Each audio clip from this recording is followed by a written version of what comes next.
Hey guys, I'm website strategy expert and YouTuber Wes McDowell, and I am super excited to team up with Semrush once again for this start to finish course, How to Outrank Your Competition in Local Search. If you're running a local-based business, it pays to be on the map, like literally. If you can appear right here for people searching for a business like yours, that'll impact just about every aspect of your business, including the revenue and profits you bring in. So you'll want to pay particularly close attention to this video because I'm going to be showing you exactly what to focus on in what order to make the biggest possible difference to where your business shows up on the map. Because here's the thing, there are literally hundreds of things that you could obsess over in your quest to rank, but time's a limited resource, right? Especially when you're running a business. So this is going to clarify for you what's worth your time so you can focus on those things rather than on the tedious time wasters.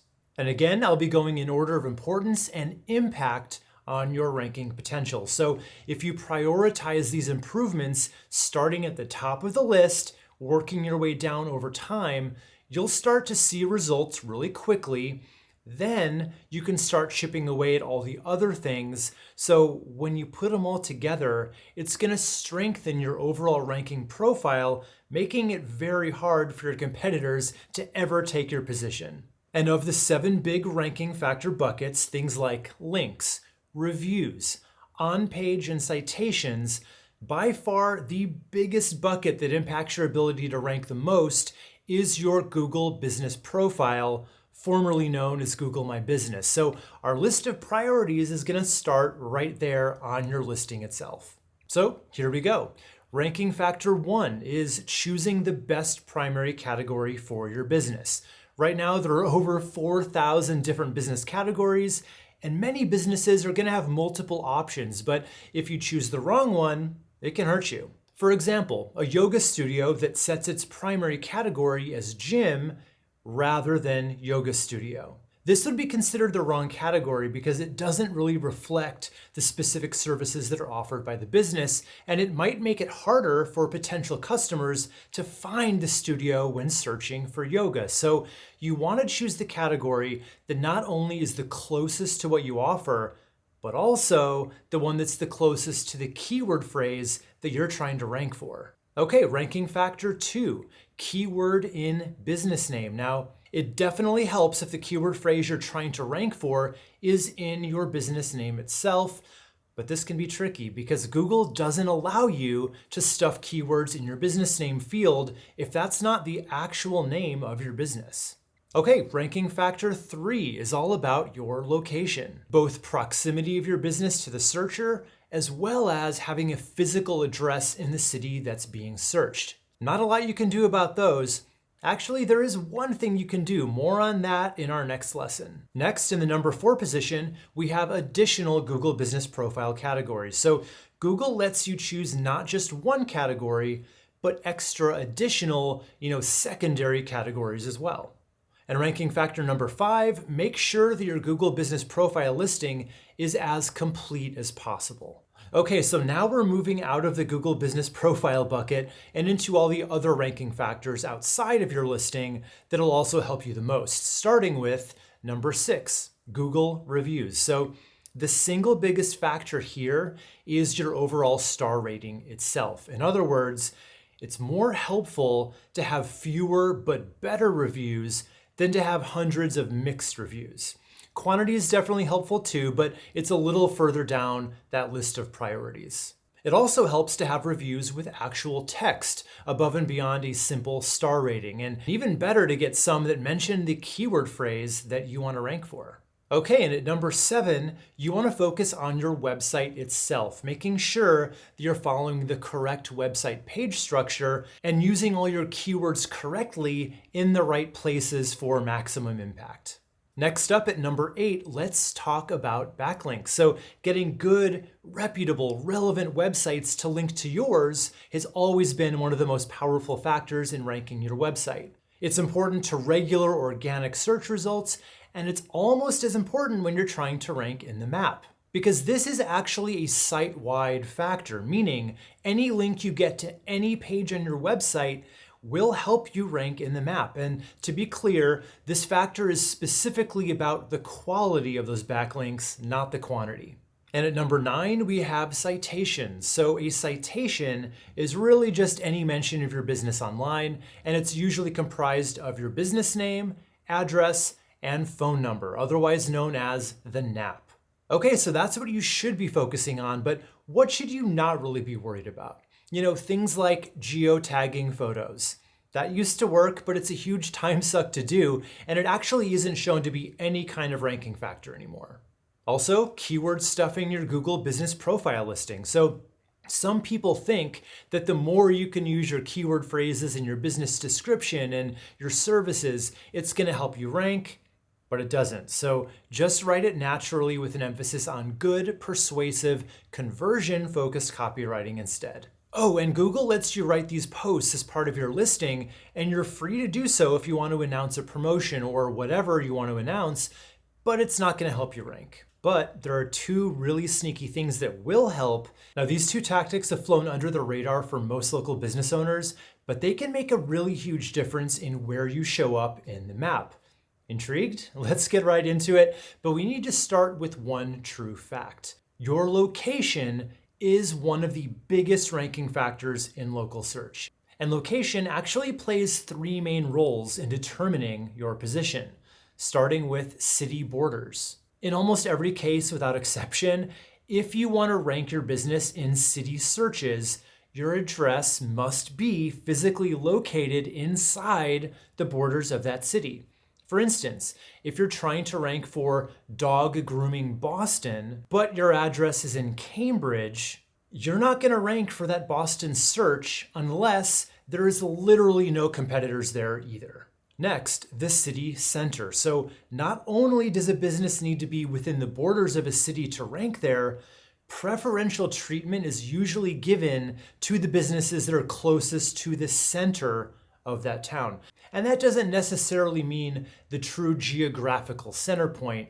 It's just wherever Google has decided is the most important part of that town. Usually it's that downtown area where things are the busiest or most densely populated. And finally, proximity to the searcher. So you know how when you search for a business, whether it's on your phone or even on desktop, and you usually see 3 listings that are really close by?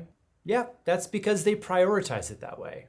Regardless of whether you need the closest business or not, that's just usually what they're going to show you. So now that we know how important location is as a ranking factor and the different ways they factor it in, how can you use that to your advantage? I mean, it's not like you can just move, right? Or can you? Now, if you're a brick and mortar location where customers come into you, this is going to be harder to do and probably prohibitively expensive too. However, if you're more of a service business where you either travel out to customers or if you just work with them remotely, there's a little loophole you can take advantage of if you do it the right way. Here's what Google says. Service area businesses can't list a virtual office unless that office is staffed during business hours. Now, there are 2 interesting little things in that sentence. First of all, they specifically use the phrase virtual office, which by definition is unstaffed. A virtual office is pretty much nothing more than an address that a business uses on paper, nothing more. So this could never really work. But a simple twist of verbiage like a co-working space, however, that could fit the bill very nicely. And depending on your area, there might be 1 or possibly more than 1 right where it would do you the most good. And the second part of that statement specifically mentions being staffed as a requirement. So as long as you or a representative of your business is actually working out of that co-working space during business hours, as stipulated by Google themselves, you're playing by their rules. Now, how often they would check on you being there, if ever, I have no idea. So all I will say here is you should follow that rule if you want to keep your listing up. And I know you're wondering how much this would end up costing. So what I found here is that the US average for what you'd pay runs anywhere from about $50 to $350 per month to get yourself a basic membership at a co-working space, which is good enough to satisfy Google's rule. And obviously, this needs to be the type of office where you can physically be there. So, PO boxes and virtual mailboxes are definitely not allowed here. And when it comes to deciding on the location for your new office, it's pretty simple, really. Remember, you want to be physically within the borders of the town you want to rank in, and you'd probably want to go a step further and be as close as possible to the city center. And so you don't have to guess, Google will actually tell you where that is. All you have to do is Google the name of the town, and wherever the name of the town is placed is where they consider the city center to be. You might just have to zoom in or zoom out to see it properly.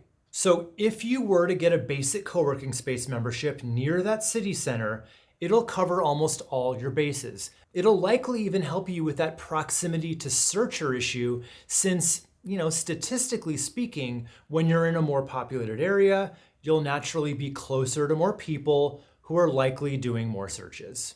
If you follow that strategy, you're getting a pretty serious advantage over your competition while still playing completely by the rules.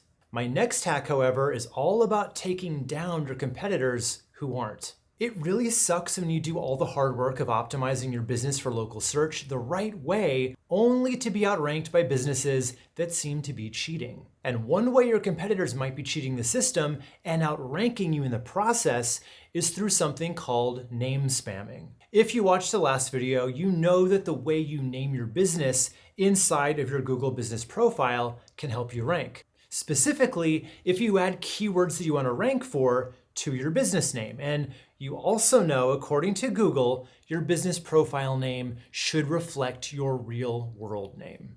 But that doesn't stop people from keyword stuffing anyway and actually getting away with it. Just check out this map result when I searched for kitchen remodeler. Take a close look at the first result, forever remodeling. Sounds legit, but wait a minute. Kitchens, bathrooms, ... That doesn't sound right. And sure enough, when you click through to their website, those extra words aren't a part of their website URL, their logo, or anything. And here's the results I got when I searched Locksmith Denver. So the first result is actually an old client of mine, and that's the real name of his business, so he's good. But check out the next two. Job Done Locksmith, Denver Locksmith, Highlands Locksmith, Denver. Pretty suspicious, wouldn't you say? If you go to their websites and social profiles, lo and behold, those aren't their actual business names. And of course, maybe your competition's playing by the rules and this isn't even popping up as an issue that you need to deal with. But if you find yourself in a situation where you're being outranked by listings that are getting a little, shall we say, creative with their names, all you have to do is report them to Google. It really is true what they say. Snitches get riches. And the way you would do this is super easy. Just copy the name of the business and then paste it into Google. Then a panel like this should pop up over the right side of the screen. Right under their information, you'll see a link that says Suggest an Edit.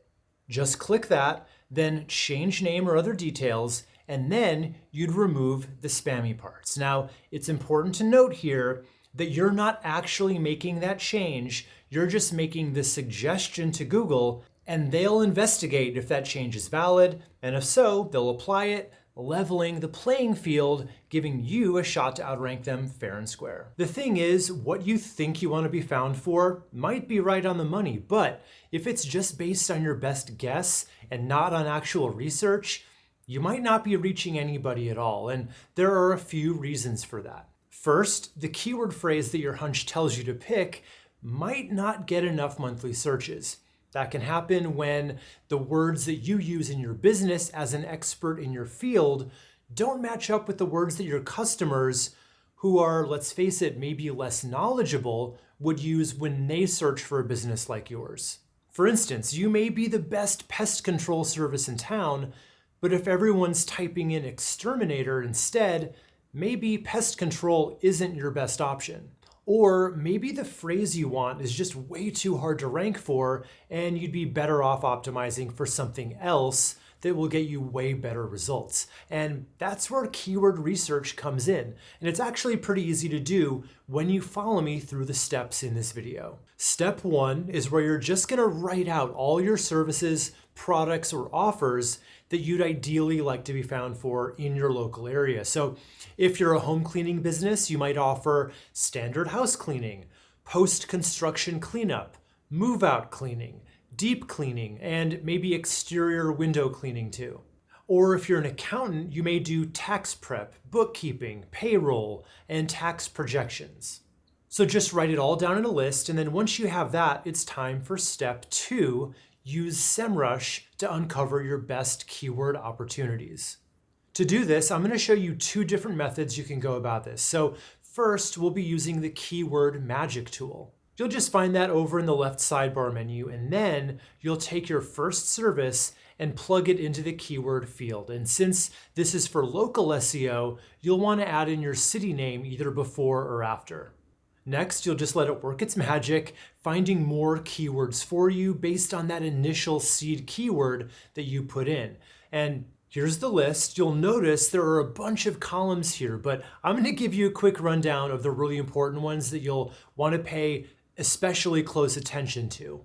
First, we have intent. So people do searches for all kinds of reasons, everything from, searching how to do something themselves, general information, trying to find a specific website that they're looking for, and yes, to find a business like yours. So what you want to look for here are intents that are labeled either C, which stands for commercial, right? They're looking into different brands or services, and T for transactional, meaning they're pretty much ready to actually pull that trigger. The other 2 really important columns here are volume, which shows how many monthly searches each phrase gets, as well as KD, which stands for keyword difficulty. So that's represented by both a number between 1 and 100, and it's also color-coded for really easy skimming. And just like you'd think, green means it'd be an easy keyword to rank for, yellow's slightly harder, orange is worse, and red is just really, really hard. So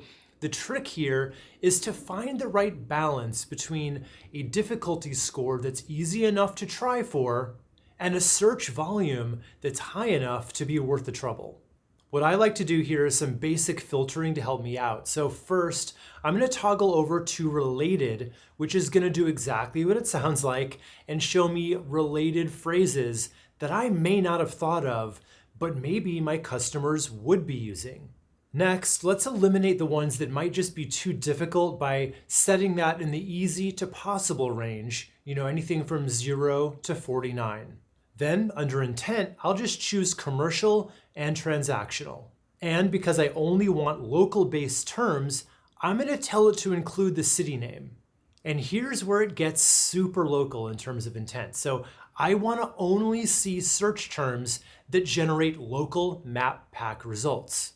Now to get that, I'm going to go to Advanced Filters, SERP Features, and choose Local Pack. Now I'm left with only these really super targeted, highly relevant keyword phrases. But depending on your situation, there still might be a ton to choose from, right? Well, if I just order them by highest volume, I can see pretty visually what my best bets may be. All I need to do is start at the top and look at these colored circles. And right here, I see these greens, and they have a pretty good healthy volume, so I think these would probably be my top choices. So from here, I would just go ahead and write these down in either a spreadsheet or a simple Word or Google Doc, because we're gonna need them a little later on in the course. And once you've done all that, then you just rinse and repeat this process for the rest of your services, so you're left with a small handful of really golden keyword phrases written down for each of them.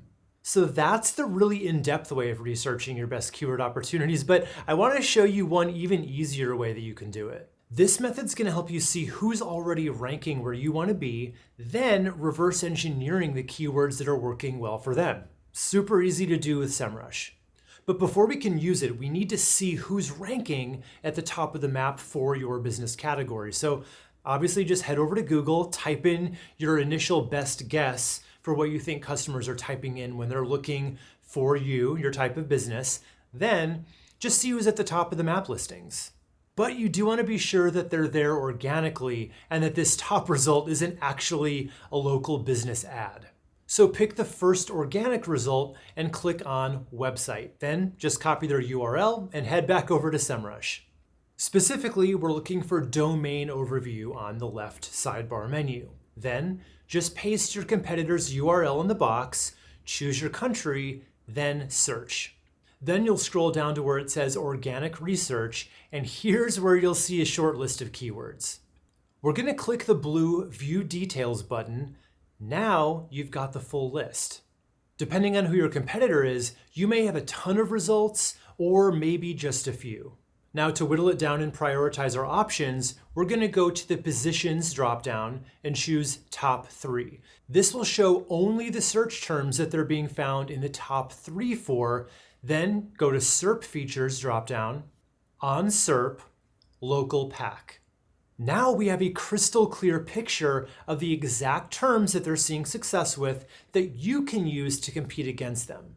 I just order them by highest volume first, then choose the best ones based on search volume and difficulty score.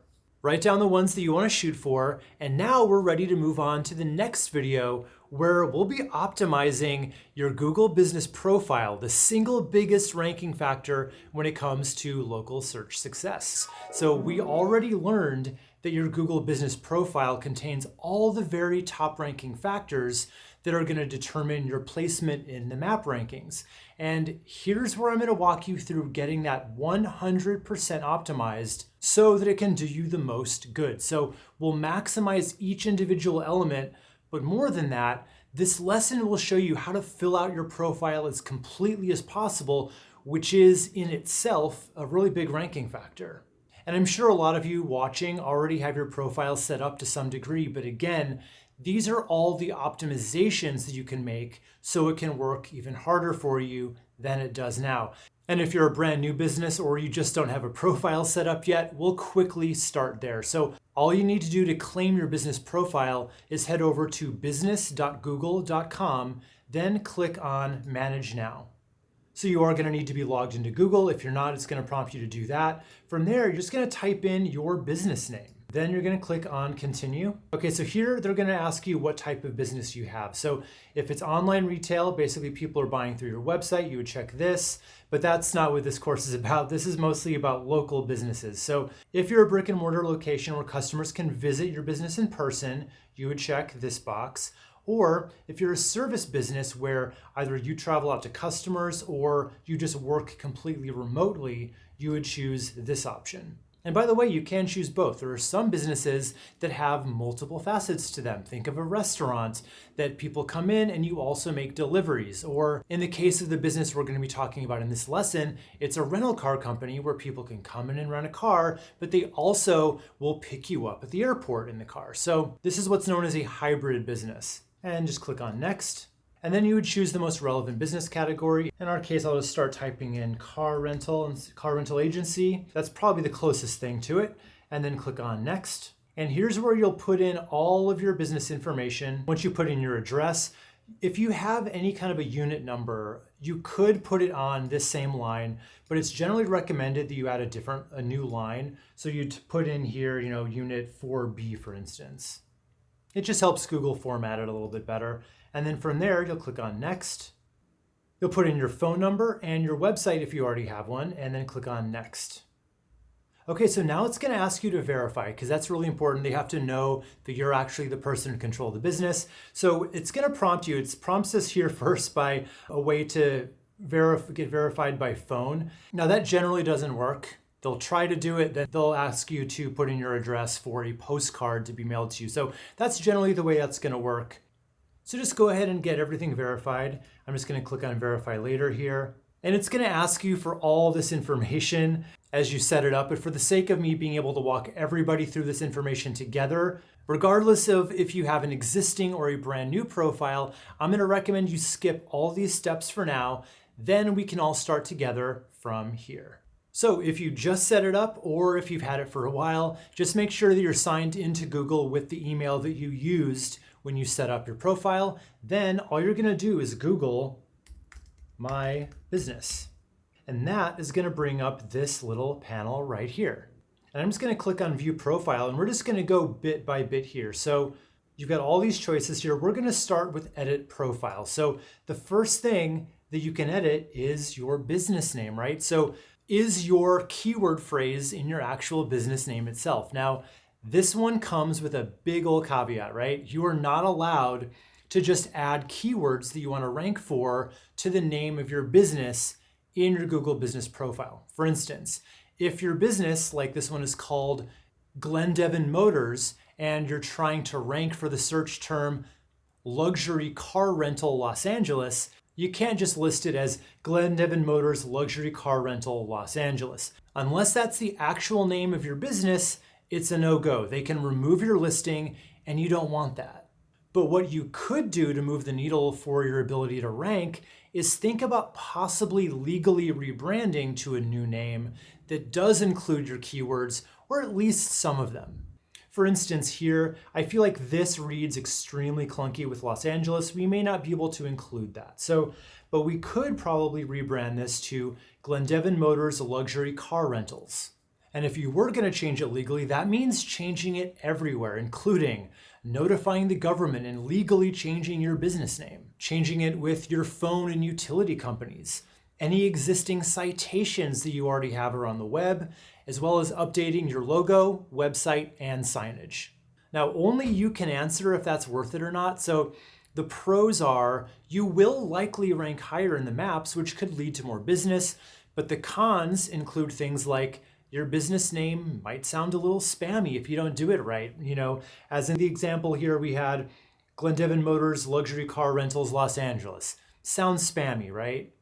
Not to mention the fact that, this may not be as big a ranking factor in the future. So if you were to go this way, I'd highly recommend making sure that it sounds good and like a real business name. It's much harder to do that when you try to shoehorn in the name of your town, as we saw there. So I'd recommend against going that far with it in most cases. But I'm just going to click cancel here. We don't want to actually do that for this business. Okay, next we have business category. So you've done the research to see who's searching for what terms. Now what we want to do is pick the category that's the closest. And one really easy way to do this is just to type in your keyword phrase along with your city name into Google and just see who shows up in the top spots. From there, you can easily see what they picked as their primary category, which should give you a pretty big clue about what's working best. So right now it's set to chauffeur service, probably not what we want. So I'm going to click on the little edit button and I'm going to get rid of chauffeur service. So we have car rental agency. That's probably our best bet. Click on save. And then after you've chosen the single best category as your primary, now is your chance to go for some other keywords by choosing up to 9 additional ones. Just make sure they're actually relevant and you'd be able to see some extra search volume coming in as a result. So in the past, SEO experts have warned about the dangers of what they called category dilution. The idea there being that the more categories you choose, the less impact each one's going to have. But that's really turning out to not really be a thing, at least not anymore. However, there is such a thing as what we call category confusion. So if you were to choose a bunch of categories that are unrelated to what you actually offer, not only is that not going to help you, it's actually going to hurt your ability to rank for what you want to rank for because Google gets confused and doesn't really know what you do at all. So we want to keep them relevant and we never want to mislead people with our categories. So the way we're going to choose those is click on the pencil icon again. Now we're going to click on add another category, maybe car leasing service if that applies. And we might be able to go for that chauffeur service because they do pick people up at the airport as well. So maybe if people are searching for that, they'll kind of come to the website and be like, oh, I actually do want this. So I'm just going to choose that. And I think that's probably enough. And next we have the description. So this is super important. You definitely just want to write a benefit-driven description of your business, including the problem you solve or what you offer, and try to emphasize the results that you get for your customers. And I should say, there is absolutely no need to keyword stuff here. It's not going to help you anyway. It's not a ranking factor. You could put car rental, luxury car rental Los Angeles as many times as you want here. It's not going to do a thing to help you rank. However, it is going to be a good conversion factor. Okay, next we have opening date. So I'm going to click on this. If you haven't filled this out yet, you should, because this is something that's really nice for people to see that you've been in business for a little bit. If you have, if you haven't, don't lie about it. Just put in your actual opening date. Over time, it's going to show how many years you've been in business, and it's going to look better every year. So just put the year you were founded and the month and the day, and you're good to go. All right, phone number, straightforward. Just make sure it's always up to date. Website, if you have a website, and you definitely should if you want to rank, this is where you would put that.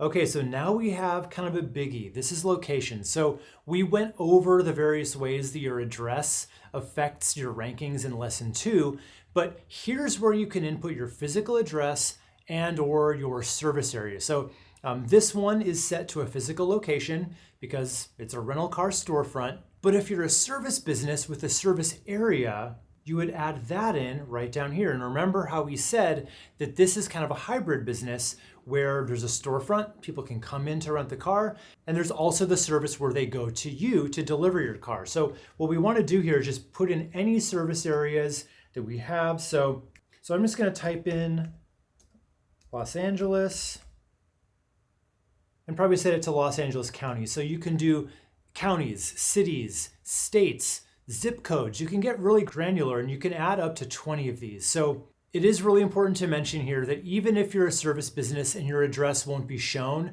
you still need to enter it right up here so that Google knows you're a real business.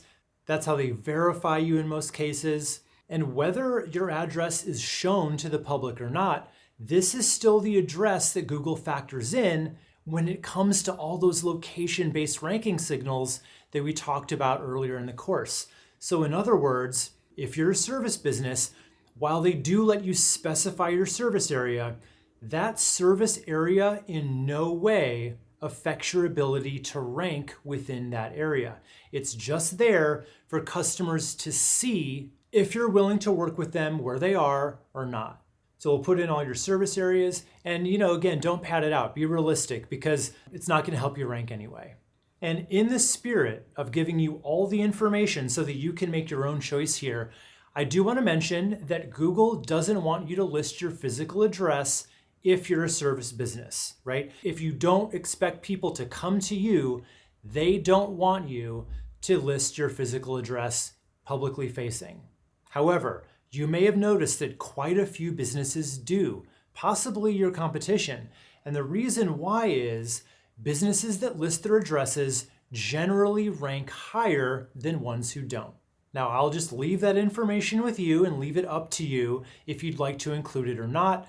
Just weigh out the risks versus rewards and make up your own mind to see if it's worth it to you, even though technically it is playing a bit outside of the rules. Okay, so next we have business hours. So you definitely want to set these, it helps. So if you don't have any main hours, you have this checked. But most businesses have working hours, right? So I'm going to click on open with main hours, and then it lets you choose every day. So Monday, 9 to 5, Tuesday, so on and so forth. And obviously you can change these. You could change it to 6 if you wanted. You just go one by one and make those changes. And if you have any specific holiday hours, holidays coming up, this is where you can go in and make those changes so that, people don't get surprised if you're not open when they think you should be. Okay, now going down to more. So here's where it lets you choose these extra business attributes that may be beneficial to certain customers and help you to stand out. So these are going to be different for each business type. Things like identifies as Asian owned, Black owned, LGBTQ plus owned. And these are things that can show up right here in this knowledge graph over on the side. So if you can identify with any of those things, you might want to include those. So I'm going to go back down here just to show you all the different ones. So there's things in the accessibility department or amenities. It's going to be different for every business, like I said. Restaurants will have a different set of these than insurance agents would, for instance. And this can actually help you rank higher for certain people if they're searching for a specific attribute. Like, if someone's searching for someplace that's wheelchair accessible, for instance, that could help you rank a little bit higher for that search. Okay, so now clicking out of business information, I know there was a lot there. Next, let's talk about photos. Now, according to Google, listings with photos get 35% more clicks through to their websites than businesses who don't. It's even been shown that by adding photos that are super relevant to your business type can help you because Google's AI can essentially see what's in the photo, and it helps to really tie your business to your category. So to add photos, you're just going to click on Add Photo. Now there's a few of these you want to pay very close attention to. So let's start with cover photo. You're definitely going to want to add something really nice here. This is going to be the main photo in most cases. And you want to go for something really high quality, ideally sized to be 1024 by 576 pixels. And you want it to be non-stock. You want it to be a custom photo.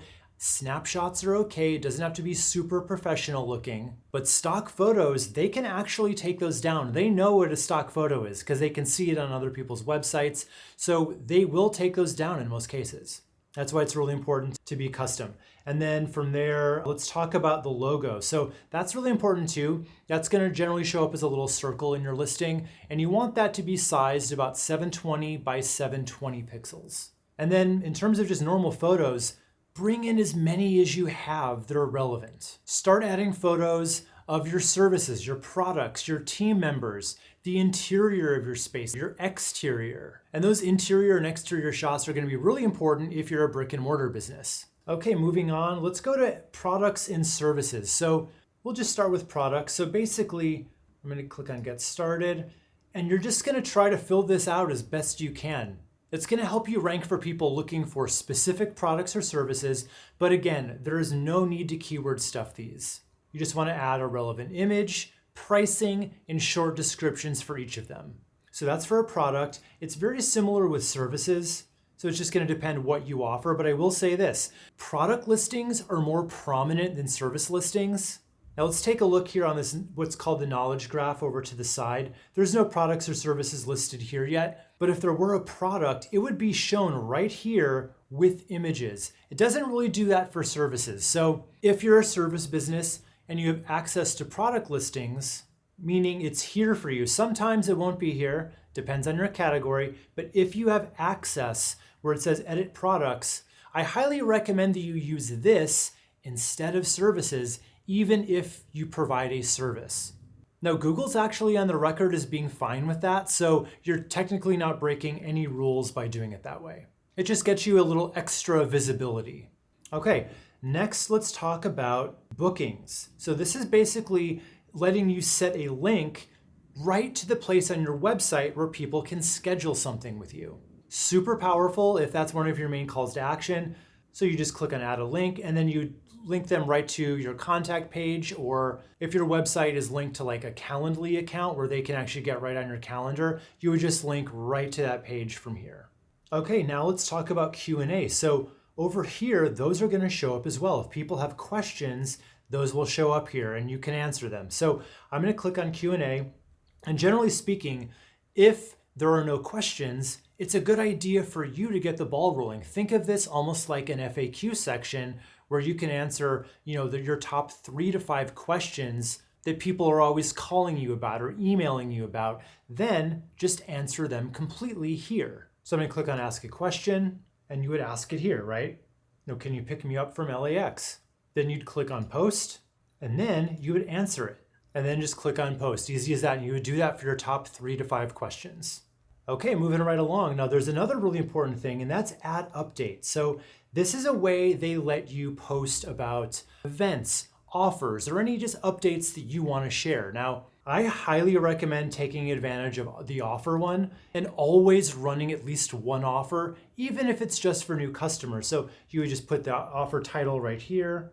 You'd set the start date, you'd set the end date. Now the end date, you can set it to 1 year in the future. So that makes it easy to just kind of have an offer always running. You don't have to change it every week, just change it once a year. You can even put it right back to the same thing.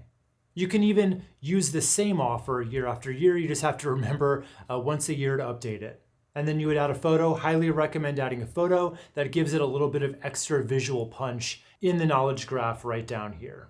Now, once we're done setting everything up in your actual Google Business profile, we can actually take things a step further with Semrush's listing management tool.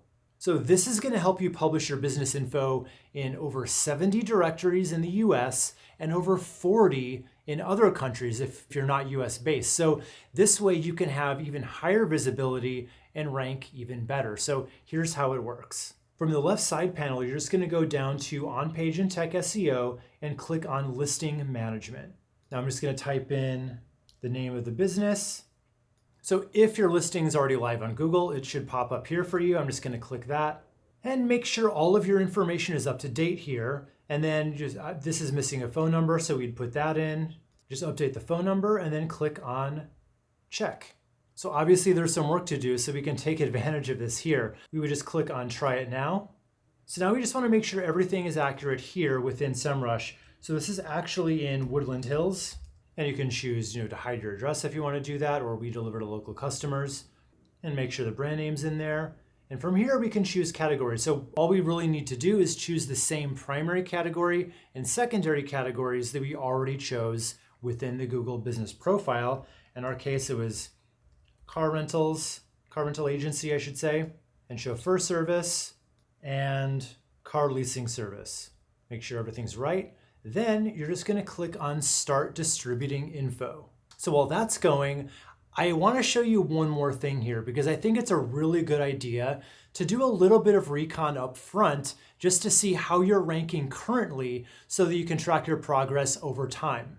And sure, you could just Google your keywords and see where you rank in the maps, but the problems with that approach are, one, Google results are always a little different from person to person. So if you've already been to your website a bunch of times, which you probably have, it's likely to artificially inflate your own rankings for you, meaning you'll show up higher for yourself than your average customer would see it. Problem two, you'd only see your ranking position from wherever you do the search from. And since obviously not everyone's searching from the exact spot you're sitting in right now, you want to go a step further and see where you stack up from various spots around town. And Semrush has you covered there with its really innovative heat map tool.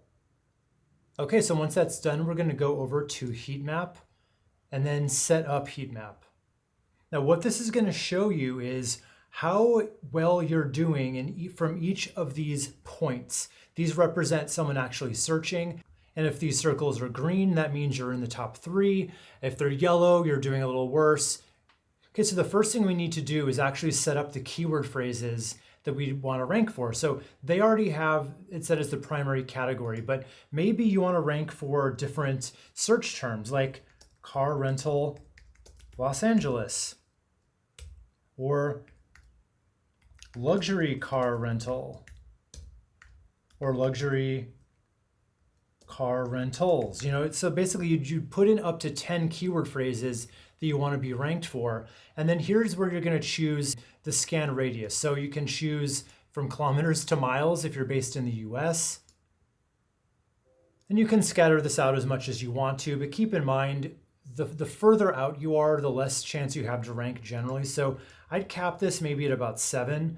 And then you can do a grid size of 3 by 3 just to see, a more kind of broad range, or you can get super targeted with a 7 by 7 grid. Now, each of these circles represents a searcher, right? So someone who's searching here, how do you show up for them? Someone searching here, how do you show up for them, and so forth.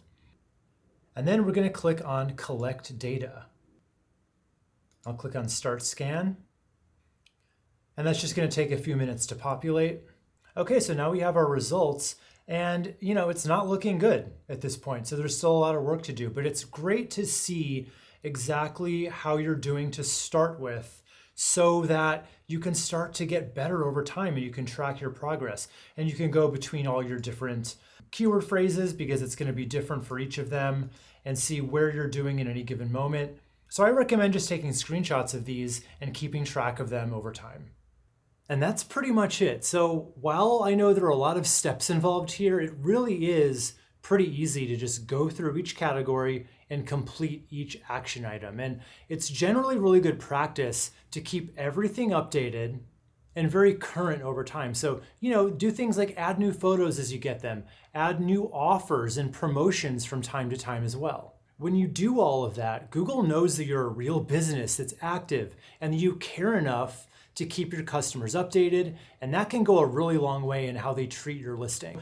Remember way back in video 1 where we talked all about the biggest factors that influence which businesses show up in the map listings and in what order? Well, you may recall that reviews play a pretty large part there, particularly those 4 and 5 star reviews. But let's just pretend for a second that reviews don't factor into your rankings at all. They'd still be pretty important, right? Because those star ratings and the sheer number of reviews that you have make a pretty big difference in which of these listings someone would be enticed to click on. In other words, the reviews that you get on Google will not only help you be found more often, but they'll also help you stand out and above your competition. So yeah, they're pretty important to get right.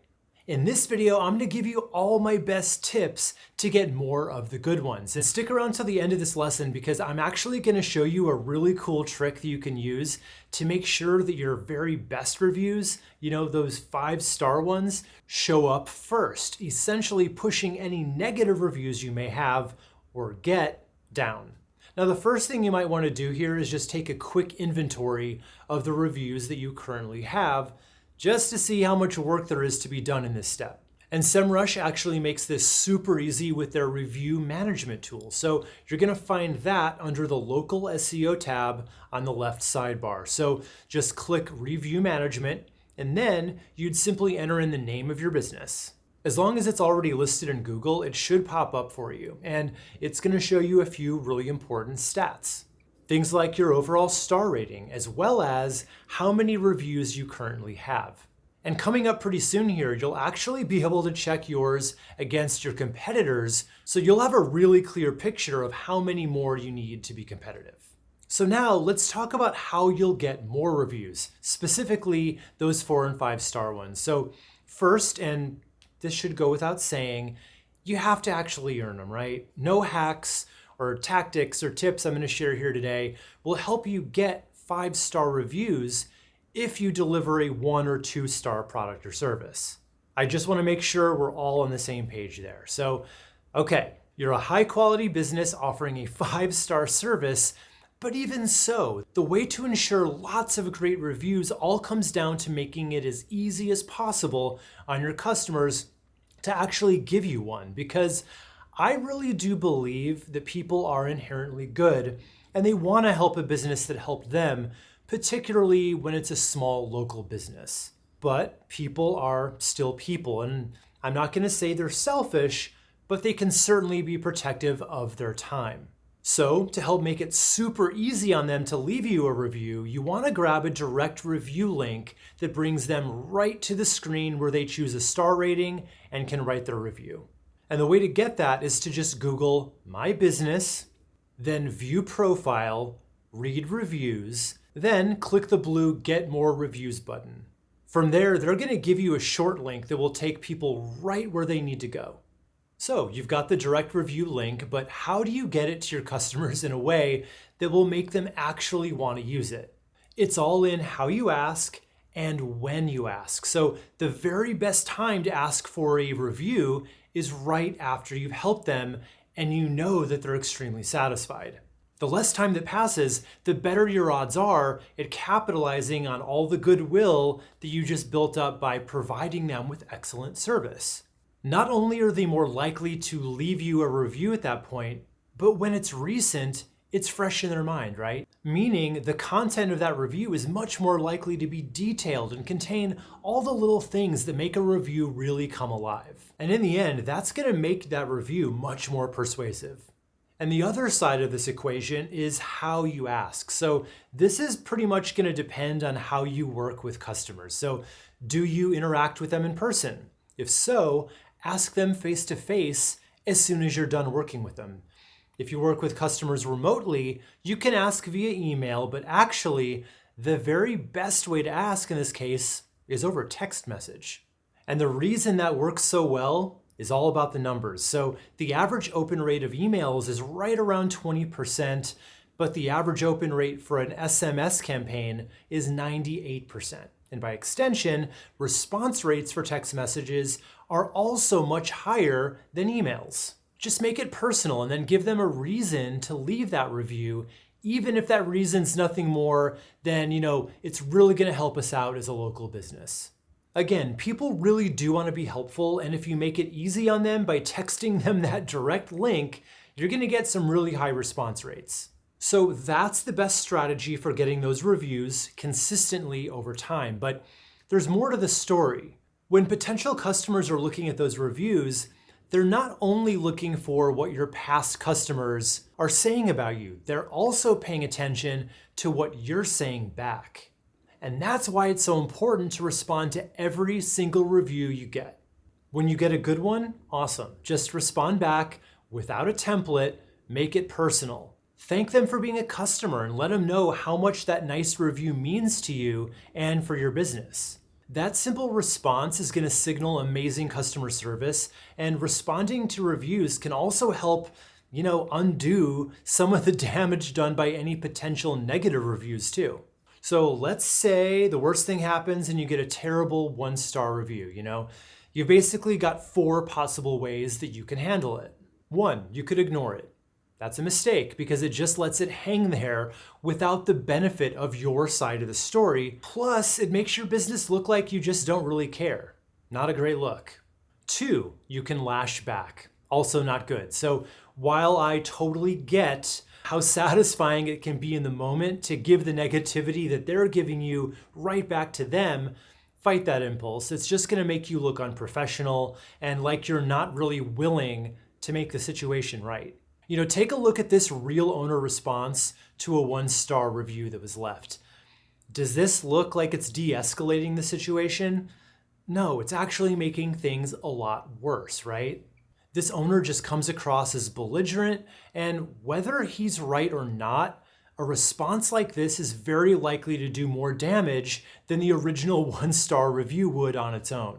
So that brings us to option 3, to respond in a measured way that addresses what went wrong, and more importantly, that you're willing to fix it. So if the complaint is from a real customer, just let them know how sorry you are that this happened and what you're willing to do to make it right. Even if you think that they're in the wrong, even if you know this customer can't be salvaged, you should still do this, not just for that person, but for the benefit of all your future customers who are reading this interaction.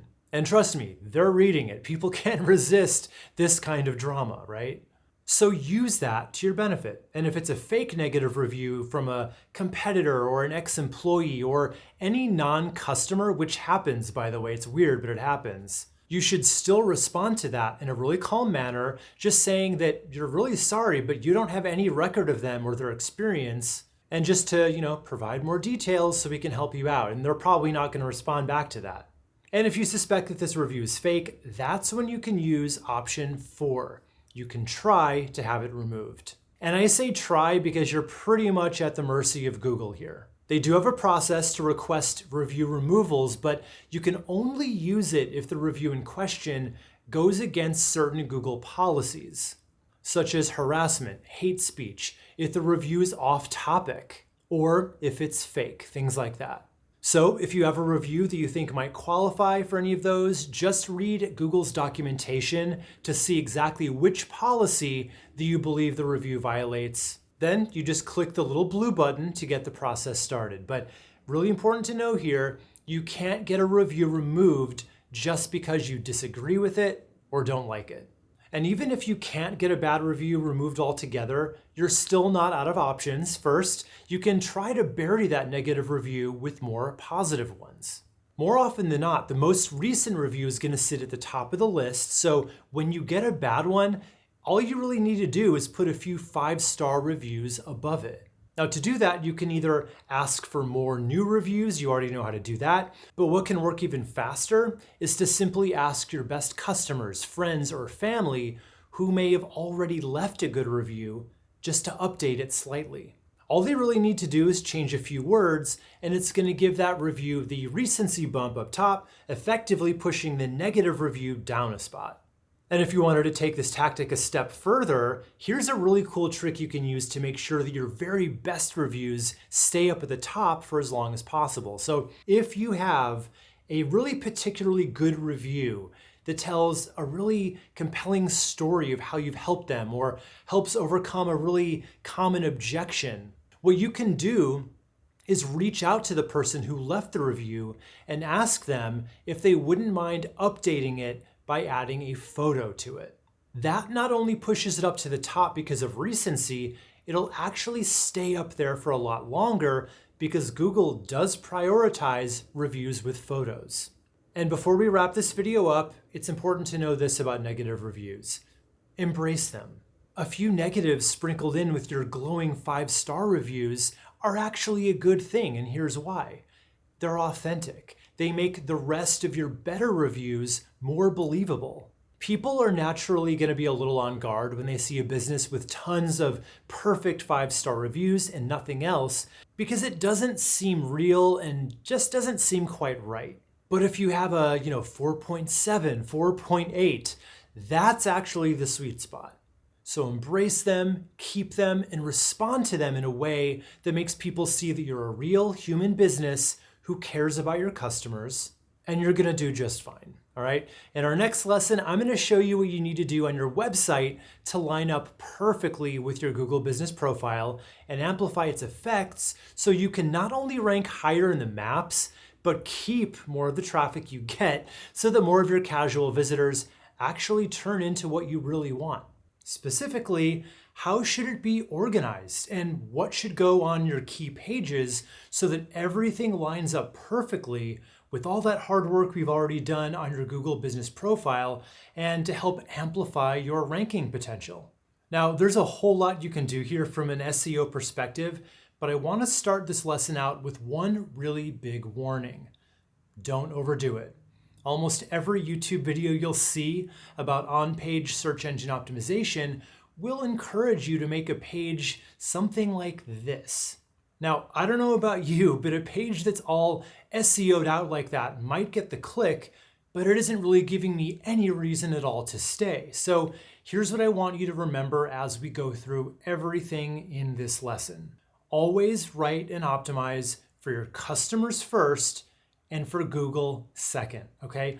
Google's getting smarter every day, and you don't need to do all the keyword stuffing and information cramming that you used to. If your page hits on all the right information and is interesting enough to get people to stick around longer, you're gonna do just fine. So now that we're on the same page, let's get right into it. So remember way back in lesson 3 when we found your winning keyword phrase or possibly phrases? Well, this is where we're going to be using them. Now, depending on your business, you may have one general product or service you're trying to rank for, or you might have a few. Going back to one of our examples, if you're a Chicago-based accountant, you may want to rank for general accounting services, as well as bookkeeping and tax preparation. So if you have multiple offers like that, it would make sense to organize your website into multiple service or product pages. That way, your homepage can talk about the big umbrella keyword, which would be accounting. Then your bookkeeping service page can rank for that term and so forth. Because if you tried to rank for all of them right in your homepage, that's just going to confuse Google. So let's keep your various offerings separated by keywords or keyword groupings. And when I say grouping, I really just mean to group like keyword phrases together. For instance, your homepage might have the primary keyword accountant Chicago, as well as Chicago CPA or accounting firm in Chicago. So these are all really close variations on the same idea, so they would belong on the same page. So starting with your first page, which is likely to be your homepage, you're just going to go through the following checklist, and then you'd want to do the same for your additional product or service pages one by one. First of all, you should have your primary keyword phrase picked out for your page. Now, this is the one you identified as being your single best ranking opportunity. Got it? Good. So you're going to want to use that in a few key areas here, including in the page's title tag. And that's what's going to show up right here in the browser tab. So right here just says primary keyword, so that's where that would go. You also want to use it in the main headline, also known as the H1. So that's usually just the big headline at the top of any page. But here's where it can get a little tricky if you're not careful. So remember, you want to write for people first, and when you add your keyword phrase in a space as prominent as the H1 here, it can feel a little utilitarian. So just do your best to try to work it in a way that reads naturally. And if it really doesn't work, that's okay. We can move on to the next space to put it. And you'd also want to use it in at least one H2 or H3 tag. So this is a good example of an H2 headline.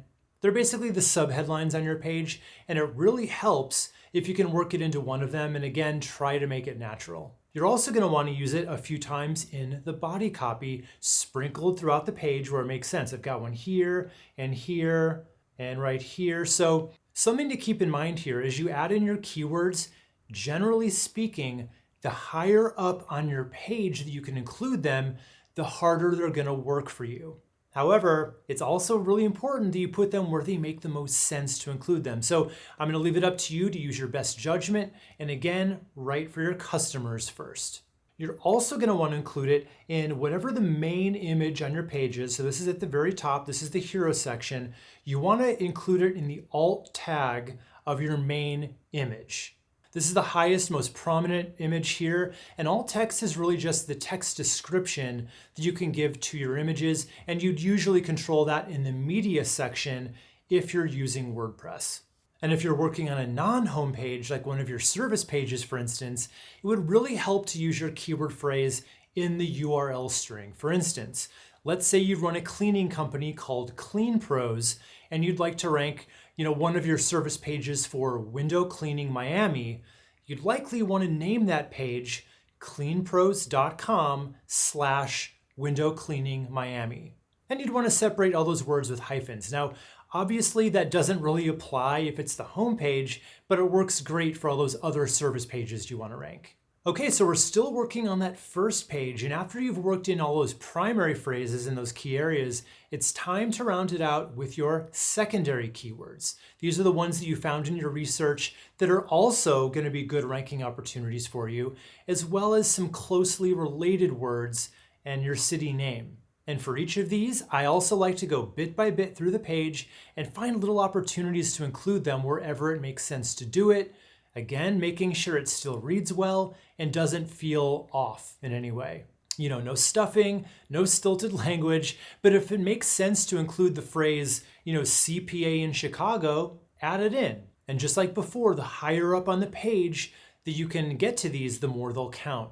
So I have it once here in, the subheadline, and you can put it again in an H2 or an H3. And remember, you've got multiple secondary keyword phrases most likely and all these related phrases, so you can use them in your various H2 and H3 tags throughout the page. And a great place to include these is in an FAQ section. You can see I've got a primary keyword in the first one and maybe a secondary keyword here. It's just a really natural place to work it in usually. And then once you've done that, you're going to want to find all the rest of the images on your page. And you're going to want to give each of these alt text that coincides with those secondary phrases, as well as those closely related words that make sense to use. Now, it can always look a little off when you try to add your city name over and over again in a page, so I do have a little trick up my sleeve for adding your city name a few extra times, and that is going to be right here in your testimonials section. So all you need to do, and this looks really natural, is include the city and the state on the line right after the person's name. It looks perfectly natural that way, and you get a little extra local credit.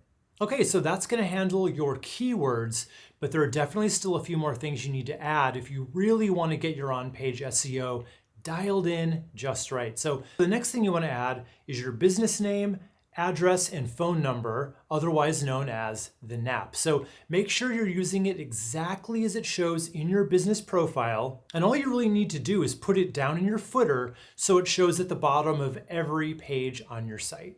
And ideally, you'd embed a Google map of your business location. And I'd recommend also including that right down in the footer. And just to be clear, this is not a static image of a map here. It's an actual interactive map from Google that has your business information embedded in it, and then you would just embed that whole map right here. Now, this isn't going to be necessary to include if you decided to hide your address on your profile, like if you're a service business that travels out or works remotely, but you can definitely still include your business name and phone number in that case. Now, there's one more thing you can add to put you over the top from a ranking standpoint, and it can help keep people on your page longer too, which is just yet another ranking signal to Google, and that is including a strategic video on your page. The thing is, it doesn't really matter what the video is about. It could be a business overview. It could talk about the problems you solve and how you solve them. It could even be a testimonial supercut or going over your top FAQs. Whatever the video's content focuses on, it should be uploaded to YouTube because remember, Google owns YouTube, and then you just want to embed that video from YouTube right onto your page. Then you're just going to want to make sure that you've titled that video with your business name and your primary keyword phrase for that page you're going to put it on. And then in the description of that video, be sure to include the full NAP, name, address, phone number for your business. When you use all that metadata on your video that's on YouTube, which is again owned by Google, and you embed that video on your own site, that's a really strong link that you're creating between the two properties, and you'll just enhance your ability to rank locally. Okay, so that takes care of what you can do on your website to help you outrank your local competition, but there's still another really important aspect to complete local SEO, and that's getting other websites to link to yours. We call those backlinks, and getting mentions of your business around the web, otherwise known as citations. We've already covered a lot of ground in what you can do, what you can really control in terms of helping you rank higher in the Google Map Pack and be found by more potential customers in your area. And now there's one more thing we can do that's pretty easily under your control, creating citations, and one thing that unfortunately isn't, which is building backlinks to your site. But don't worry, I'll still show you how to stack the deck in your favor to really help encourage others to link back to your website. Now, if you remember back in lesson 1, I showed you the biggest ranking factors when it comes to ranking in those local map searches. And both of these elements do play a part. Not as big a part as your Google business profile, reviews, and everything you did on your website, but you'll still want to do what you can to maximize everything you can if you want to outrank your competition, and that does include citations and backlinks. So let's start out nice and easy with creating citations for your business. Now, if you don't know what a citation is, it's pretty much just any mention of your business online, and usually it's going to consist of that business name, address, and phone number. Remember, we call that the NAP. And citations usually will come in the form of a directory listing or even a social media profile. And the good news is they're generally pretty easy to get. And there are a ton of websites and directories that you can go to grab a citation. And the game really is pretty simple. You want as many high quality citations as you can get within reason. Now, keep in mind, citations really aren't the ranking factor they used to be. They really only account for about 7% of your overall ranking power. So, don't spend a crazy amount of time finding these opportunities and building them out. And in general, you want to be listed in online directories in two main categories: your industry and your location. For example, if you're a veterinarian in Las Vegas, you'd want to be listed in as many veterinarian or even pet-specific directories and as many Las Vegas or Nevada-specific directories as possible. And Semrush actually has an amazing time-saving tool that you can use to create a lot of citations all at once, as well as make sure that any you currently have are always current and consistent from one to the next. It's called the Listing Management Tool, and you can find it within your Semrush dashboard right under On Page and Tech SEO. To use it for the first time, you just type in your business name, and it's going to get to work finding all your listings and citations that currently exist online. It'll even show you all the listings that you need to fix and all of your missed opportunities, listings that you don't have, but you could. Now you can just use this as a guide if you're using the free version, but if you were to upgrade to Semrush Premium, they'll actually take care of all these for you. All you need to do is put in your most current business information, then click Start Distributing Info. So that handles your citations. Now let's talk about the harder piece of this that unfortunately counts more as a ranking factor. That's backlinks. So a backlink is just a link from another website to yours, and it's one of Google's oldest ways of figuring out which websites would rank on top. So think of them essentially as votes for your site. Everything else being equal, if there are two competing businesses, one has 10 backlinks and the other has 50 or 100, Google pretty much says, this website has way more people who think it's good enough to actually link to it, so it probably deserves to rank higher. Now that's a simplification, of course, since we know that there are lots of other factors at play here, and the quality of the websites linking to yours matters a lot more than the quantity, but that's the general gist of why they're important. And ideally, you'll want to try to get more backlinks than your competitors if you can. Now, I'm not going to sugarcoat it.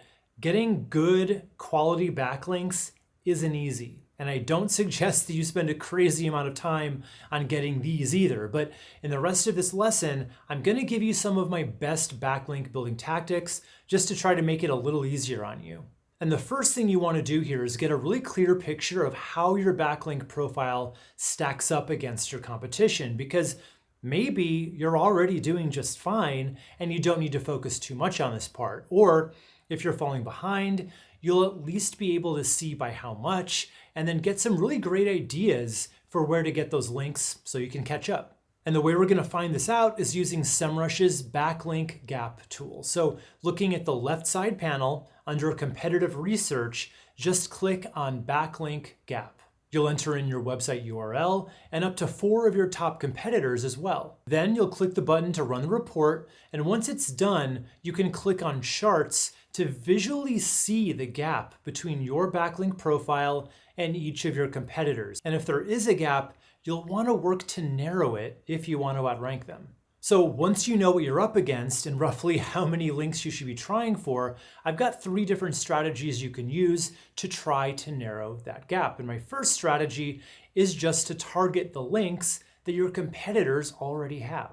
The general idea being that if they got a link from a certain website, chances are you can get one too. And when we're basing this on a pool of multiple competitors, not just one, we could, with some hard work, get enough links to outrank them all. All you'll do here is stay on that backlink gap tool and scroll down below the charts. Here, you can see a really comprehensive list view of all the websites that link to all your competitors' websites, as well as the ones that link to yours. So to clean this up and get a really nice list of all your best opportunities, I'm going to make sure the best filter is checked. This is just going to prioritize the websites that link to more than one of your competitors first. The idea there being the more of your competitors a website already links to, that probably means it's going to be easier for you to get that link to. Now let's apply one more filter that's going to get rid of potentially spammy websites that if they were to link to you, they might do more harm than good. I'm just going to click on authority score and input a minimum value of 20. So you may want to be even more cautious and set it to 30, but keep in mind, in general, the higher the authority score of a website, the more valuable the link will be, but the harder the link's usually going to be to get to. Now we're just going to click on export, which will create a nice clean spreadsheet for us that you can work from and keep track of. And all you're going to do is just go to each website link to see what kind of website it is and how they're currently linking to your competitors. Then you just want to go one by one over time and reach out to that website either manually or they may have some kind of automatic submission process. It's going to be different from website to website, and some are going to be a lot easier to pitch and get a link to than others. It's all pretty much a numbers game when you do it this way. Okay, now for strategy number 2, pitching yourself as a guest on podcasts. This is an amazing way to build your credibility in your niche and earn those quality backlinks in the process. Since anytime you appear in a podcast, they're almost always going to ask you before you even record where you want to send people, whether it be to your social media or your website. And since local rankings tend to favor locally sourced backlinks, I'd recommend starting by reaching out to appropriate local podcasts first. I know local real estate podcasts generally love to feature local businesses on their shows, so I would just start there and then pitch yourself to any podcast that's based in your local area where you can add some relevant value, and then start going after more national or even international shows that are dedicated to your industry or niche. And believe me, there are multiple podcasts for just about every industry you can think of. But when you reach out, make it personal. Don't just use a template. They can spot that from a mile away. And don't pitch it as a value add for you to appear on the show, okay? Pitch yourself as the value add for the show's audience. And let the host know why your topic would benefit their listeners, and you'll have a much higher success rate. Okay, my third strategy, the one I like best, is to focus a whole lot less on outreach and a whole lot more on creating really helpful, unique, linkable content. So this is going to be a much more sustainable strategy in the long run because it's actually a lot less work to create a few really good content pieces that people can't find anywhere else than just run some traffic to them and let the links build naturally over time. And even better, the kinds of links that you'll attract are going to be much more valuable than just about any other type you'd get in any other way. They're earned naturally and they're seen as a sign of trust and authority by Google. So what kind of content am I talking about? What can you create and put on your website that would earn these kinds of natural editorial links? There are countless options here, but a few of my favorites would be an ultimate guide. What could you write an extremely thorough start to finish guide about within your industry? If you're a gym, maybe it could be a complete breakdown of every major exercise broken down by muscle group. Or if you're a dentist, it could be the ultimate oral health guide. The trick to this is you want to make it extremely thorough so that over time, it's going to earn more links just based on how much information it contains. According to a study by Backlinko, long content receives 77.2% more backlinks than short articles. Or you could put together a really comprehensive curated swipe file or resource list. So if you're a local marketing agency, you could put together all the best Facebook ad examples that you've ever come across for people's inspiration. Or if you're a wedding planner, you could create a list of all the pre-vetted vendors that you've worked with and recommend in every category. And this one works great if you're a B2B business, and that's publishing any kind of unique research, data, or statistics on your industry. I'm personally constantly scouring the web for data points to support what I talk about in my videos, and that goes in every niche out there.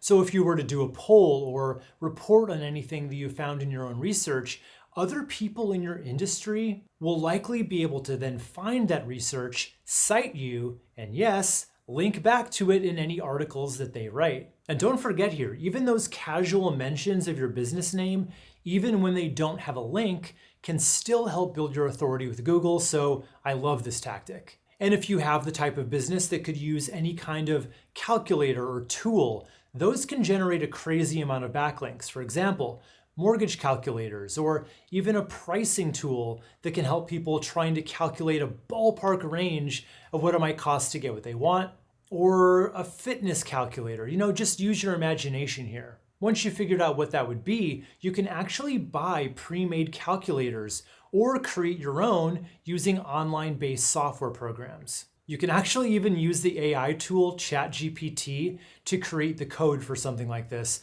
that you can then just pop right onto your website. So whatever content type that you choose to create, if you do it right, it's going to begin to get noticed and attract those links naturally. But fair warning, it can take a while. So here's one last tip that you can use to help supercharge your results and get a jump start. I recommend spending as little as $1 or $2 per day running simple Facebook and Instagram ads to that content with a simple engagement objective. So That's gonna put it out there to the right people over time. As Facebook starts seeing who's responding to it, it's gonna get more and more targeted. And that means more and more people will start to find it and find your website. And yes, it's gonna reach a lot of people who maybe aren't in your local area, but that's okay. You're still building your site authority with Google because there's gonna be so much more engagement on your website. And a certain percentage of those people on your site are gonna link to that content in their blogs and on their websites, really rounding out your entire backlink profile in a way that looks very natural to Google, which is in turn going to future-proof your SEO from penalties because you're playing by their rules. Okay, I want to thank you for following me all the way through the end of this training. Again, my name's Wes McDowell, and if you want to get more great SEO training like this, head over to YouTube and watch more of the videos from Semrush, as well as my channel, Wes McDowell. I wish you all the best in ranking your local business ahead of your competition. Now, get started, and I'll see you at the top of the map.